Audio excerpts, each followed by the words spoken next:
Yo everyone, welcome back again with me Fahim di konten Masih Misteri. Konten yang membahas tentang cerita rakyat, mitos, dan legenda yang berkembang di seputar masyarakat. Nah, kali ini sebelum kita mulai, sebelum intro, gue pengen rekomendasikan kalian yang suka dengan kue berbahan coklat atau kue yang coklatnya lumer. Ini ada kue dari kue balok, Raja Lumer, lumer di mulut, meleleh di hati. Langsung saja, nanti ada link di sini atau nomor HP atau di bawah. Siapa yang berminat silahkan, gue sangat recommended ini. Oke, before start my story, please check my intro.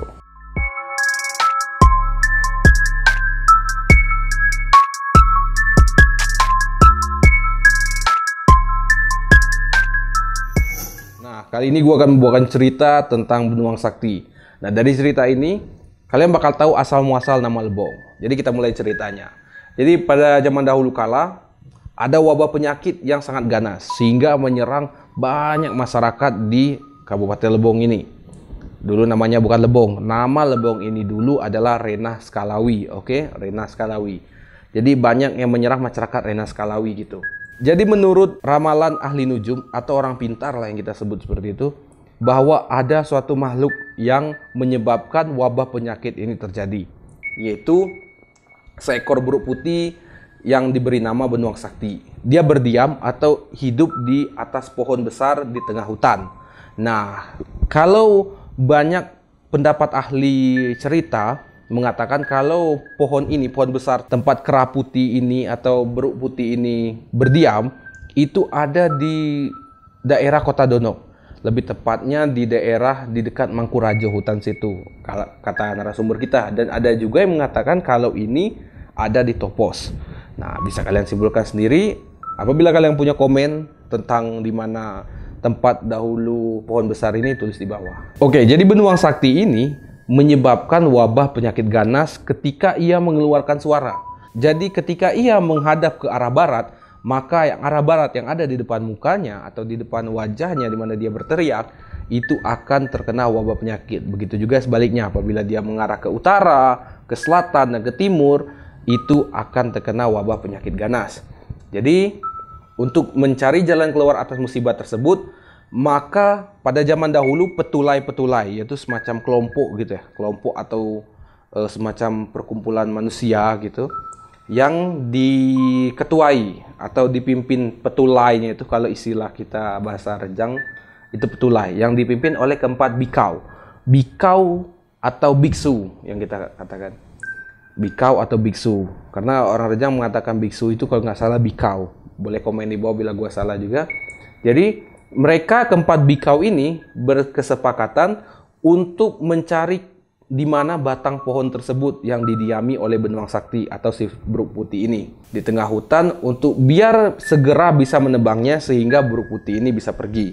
Jadi keempat bikau ini membagi tugas berpencar ke segala juru hutan, dan akhirnya rombongan bikau bermano menemukan pohon besar yang mereka cari. Dengan secepat mungkin pun mereka menebang pohon tersebut. Namun usaha mereka gagal. Jadi ketika mereka menebang pohon tersebut, semakin ditebang pohon itu semakin besar, semakin ditebang semakin besar, dan semakin ditebang makin besar. Jadi rombongan dari bikau bermano ini nggak sanggup untuk atau tidak mampu untuk menebang pohon tersebut. Jadi pada saat itu muncullah rombongan bikau yang terakhir, yaitu Bikau Bembo. Dan oleh para bikau lainnya diceritakanlah bahwa pohon tersebut tidak bisa ditebang, dikarenakan semakin ditebang, pohon tersebut semakin membesar. Nah, jadi di dalam riwayat ketika rombongan Bikau Bembo bertemu dengan ketiga rombongan bikau lainnya di tempat tersebut, Piobah Kumu Telebong, yang artinya disinilah kiranya kita berkumpul. Maksudnya disinilah kalian itu berkumpul. Dan juga ada yang mengatakan kalau dari sumber yang mengatakan Piobah Telebong itu dari rombongan bikau-bikau ini. Jadi disinilah kita berkumpul, makanya namanya Piobah Kumu Telebong. Disitulah timbul nama Lebong.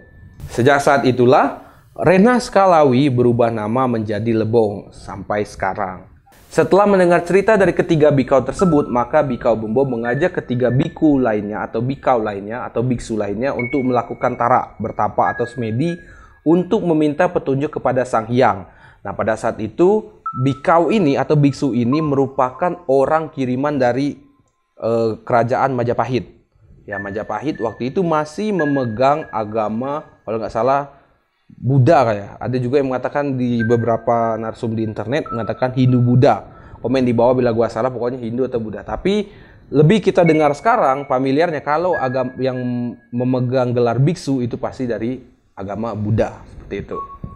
Nah, jadi mereka meminta petunjuk atau meminta wangsit lah gitu, meminta petunjuk kepada Sang Hyang untuk menebang pohon tersebut. Nah, jadi pada zaman dahulu itu cerita ini berlatar pada saat kerajaan Hindu-Buddha masih memegang kekuasaan di Nusantara atau di Indonesia sekarang ini. Jadi singkat cerita, setelah mereka melakukan tara atau bersemedi, tiba-tiba mereka mendapatkan wangsit atau mendapatkan sebuah hidayah mungkin ya, sebuah penglihatan atau sebuah petunjuk gitu. Kalau si benuang sakti ini atau pohon ini meminta tumbal 7 orang, yaitu tumbalnya 7 orang perawan. Apakah si pohonnya atau benuang saktinya yang meminta? Di sini nggak dituliskan, bisa kalian yang tahu komen di bawah juga, karena kita berbagi informasi sharing di sini.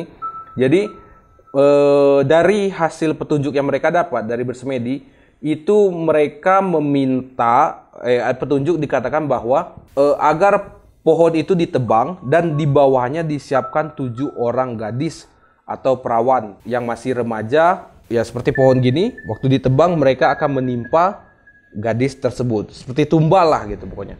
Jadi setelah mereka mendapatkan petunjuk tersebut, para bikau ini beserta rombongannya itu bergegas mempersiapkan segala sesuatu yang mereka cari untuk untuk memberikan persembahan, yaitu 7 orang gadis itu. Dan juga mereka memikirkan cara agar 7 orang gadis ini tidak mati atau menjadi korban tertimpa oleh pohon besar tersebut. Jadi mereka pun mulai membuat parit di bawah agar ketika pohon itu jatuh dan si para 7 orang perawan atau gadis remaja ini tidak terkena jatuhan atau runtuhan dari pohon ini. Mereka akan masuk ke dalam parit itu. Seperti itu. Jadi mereka pun mulai menebang pohon tersebut, singkat cerita. Dengan hasil petunjuk tersebut memang benar, pohon tersebut runtuh dan menimpa ke arah gadis tersebut. Namun yang dibuat sebagai penggalang, ke-7 gadis tersebut terselamatkan oleh parit yang dibuat oleh para bikau ini. Jadi ketika jatuh, para gadis remaja ini masuklah ke dalam parit. Jadi nggak jadi korban gitu, pokoknya gitu. Peristiwa ini yang diriwayatkan di atas dijadikan awal dari nama petulai-petulai mereka, sesuai dengan pekerjaan yang mereka lakukan ketika menebang pohon. Jadi singkat cerita, para petulai ini mendapatkan nama-nama kelompok-kelompok mereka tersebut berdasarkan apa yang mereka lakukan ketika menebang pohon tersebut. Nah, gue minta maaf kepada lu semua karena gue lupa jelasin nama-nama bikau atau biksu yang memimpin keempat petulai ini atau keempat kelompok ini. Yaitu pertama ada bikau sepanjang jiwo atau biksu sepanjang jiwo atau biku sepanjang jiwo. Yang kedua ada bikau bermano atau biksu bermano atau biku bermano. Ada juga bikau bembo atau biksu bembo atau biku bembo. Dan yang terakhir ada bikau bejenggo, biksu bejenggo atau biku bejenggo. Nah, petulai mereka ini diberi nama karena sesuai pekerjaan yang mereka lakukan ketika menebang pohon atau kegiatan yang mereka lakukan ketika menebang pohon benuang sakti tersebut. Jadi, yang pertama, petulai bikau sepanjang jiwo diberi nama Tubei atau Tubai dari asal bahasa Rejang, yaitu berubay-ubay, yang berarti datang dengan berduyun-duyun atau ya beramai-ramai gitu, pokoknya bertumpuk-tumpuk gitu. Terus ada bikau bermano, diberi nama bermani, asal kata bahasa Rejang yaitu beramanis, yang berarti tapai manis atau peyem gitu ya kalau bahasa Sundanya. Peyem ya? Ya, pokoknya ada peyem gitu.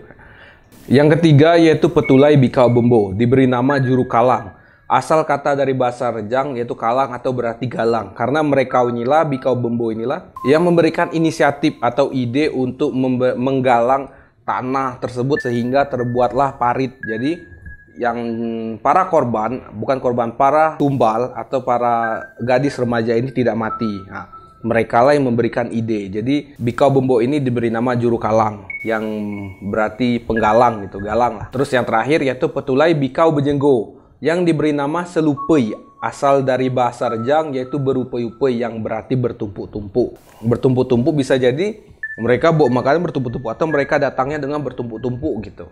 Pokoknya seperti itulah, bisa kalian jelaskan sendiri. Komen di bawah bila gue salah menjelaskan tentang asal nama Petulai para Bikau ini.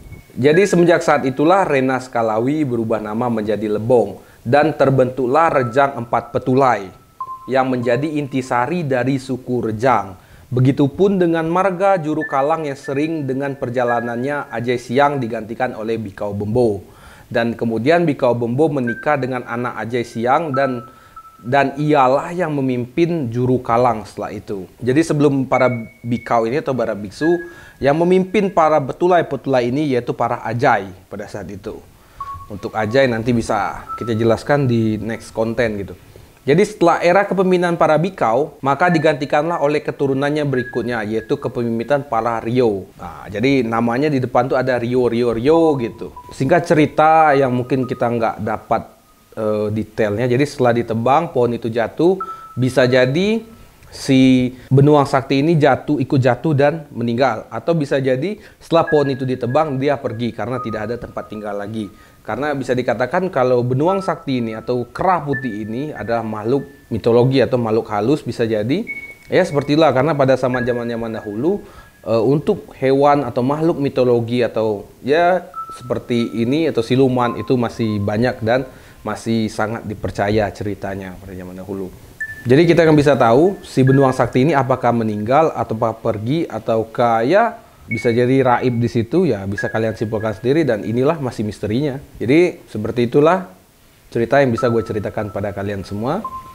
Sebelum kita tutup kali ini, jangan lupa ada satu lagi makanan nih yang enak untuk kalian di Lebong. Jadi jangan ngaku pemburu misteri kalau belum makan rengginang sardia.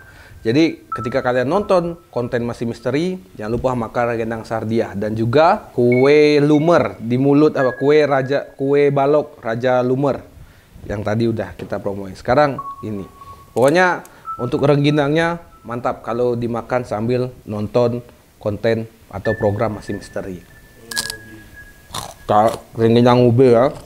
Nah, jadi seperti itulah konten atau cerita Masih Misteri kali ini.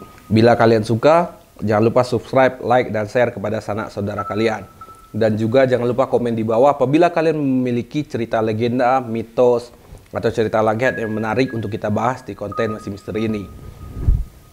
Remember, mystery is waiting.